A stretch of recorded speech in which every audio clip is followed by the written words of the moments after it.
ಬಿಹಾರದಲ್ಲಿ ಇನ್ನೊಂದು ಸೇತುವೆ ಕುಸಿತ ಆಗಿದೆ. ಅಲ್ಲಿ ಕಳೆದ 15 ದಿನಗಳಲ್ಲಿ 7ನೇ ಘಟನೆ ಇದು.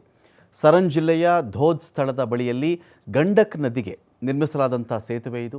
2004ರಲ್ಲಿ ನಿರ್ಮಾಣ ಮಾಡಲಾಗಿತ್ತು ಸೇತುವೆ. ಆದರೆ ಇದೀಗ ಇದ್ದಕ್ಕಿದ್ದಂತೆಯೇ ಈ ಸೇತುವೆ ಕುಸಿದು ಬಿದ್ದಿದೆ.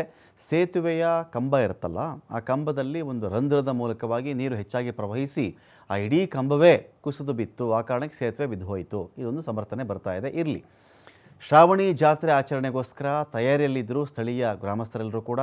ಜಾತ್ರೆ ತಯಾರಿಗಾಗಿ ಸಾವಿರಾರು ಭಕ್ತರು ಇದೇ ಸೇತುವೆ ಮೇಲೆ ಹೋಗಬೇಕಾಗಿತ್ತು. ಅಪ್ಪಿತಪ್ಪಿ ಸಾವಿರಾರು ಭಕ್ತರು ಒಟ್ಟಿಗೆ ಹೋಗಿದ್ದಾಗ ಈ ಸೇತುವೆ ಬಿದ್ದು ಹೋಗಿದ್ದಿದ್ರೆ ಏನು ಗತಿ ಹೇಳಿ?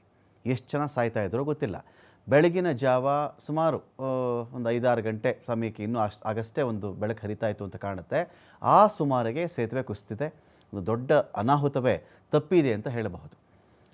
ಭ್ರಷ್ಟಾಚಾರ ದೊಡ್ಡ ಮಟ್ಟದಲ್ಲಿ ಆಗಿದೆ ಇಲ್ಲಿ. ಕಳೆದ 10 ವರ್ಷಗಳಿಂದನೂ ಕೂಡ ಇದೇ ಕಥೆ. ಹಾಗಾಗಿ ಈ ಥರ ಸೇತುವೆ ಕುಸಿದಿದೆ. ಇದರ ಸಮೀಪದಲ್ಲೇ ಇನ್ನೊಂದು ಸೇತುವೆ ಇದೆಯಂತೆ, ಬ್ರಿಟಿಷರ ಕಾಲದಲ್ಲಿ ಕಟ್ಟಿರೋದು. ಅದು ರಿಪೇರಿಯಾಗಿ ಈಗಲೂ ಗಟ್ಟುಮುಟ್ಟಾಗೇ ಇದೆ.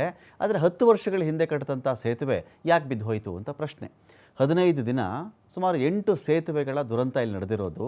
ಗಂಡಕ್ ನದಿಯಲ್ಲಿ ದೃಢವಾಗಿ ನಿಂತಿದೆ ಬ್ರಿಟಿಷರ ಕಾಲದ ಸೇತುವೆ. ಕುಸಿತಿರುವ ಸೇತುವೆಗಿಂತ ಸ್ವಲ್ಪ ದೂರದಲ್ಲೇ ಅದಿದೆ ಅಂತ. ಬ್ರಿಟಿಷರ ಕಾಲದಲ್ಲಿ ಕಟ್ಟಿದ ಸೇತುವೆ ಅದು. ರಿಪೇರಿ ಆಗಿದೆ, ಸರಿ ಮಾಡ್ಕೊಂಡಿದ್ದಾರೆ ಅದನ್ನು. ಸೇತುವೆ ಮೇಲೆ ಅದು ರಿಪೇರಿ ಇತ್ತಲ್ಲ, ಅದಕ್ಕೆ ಈ ಸೇತುವೆ ಮೇಲೆ ಜನ ಬರ್ತಾಯಿದ್ರು. ಇದು ಅವೈಜ್ಞಾನಿಕ ಕಳಪೆ ಕಾಮಗಾರಿಗಳೇ ಬಿಹಾರದಲ್ಲಿ ಈ ಪರಿಯ ಸೇತುವೆ ಕುಸಿತಕ್ಕೆ ಕಾರಣ ಅಂತ ಜನ ಹೇಳ್ತಾ ಇದ್ದಾರೆ. सूचना मिला कि पुल गांव के लोग बताए सभी लोग पुल 5 बजे सुबह में 4:30-5 के लगभग धंस गई। इस तरह गरौली भी धंसा था, इस तरह यहाँ भी धंस गया। काम ठीक से नहीं हुआ था इसलिए धंस गया। गंडक की दोष है, गंडक यहाँ छोटा पुल ज़्यादा काट दिया गया इसलिए धंस गया। 2004 या 5 में बनी थी। प्रभुनाथ सिंह, पूर्व सांसद प्रभुनाथ सिंह के सौंजर्य से बना था। सीओ महाराजगंज।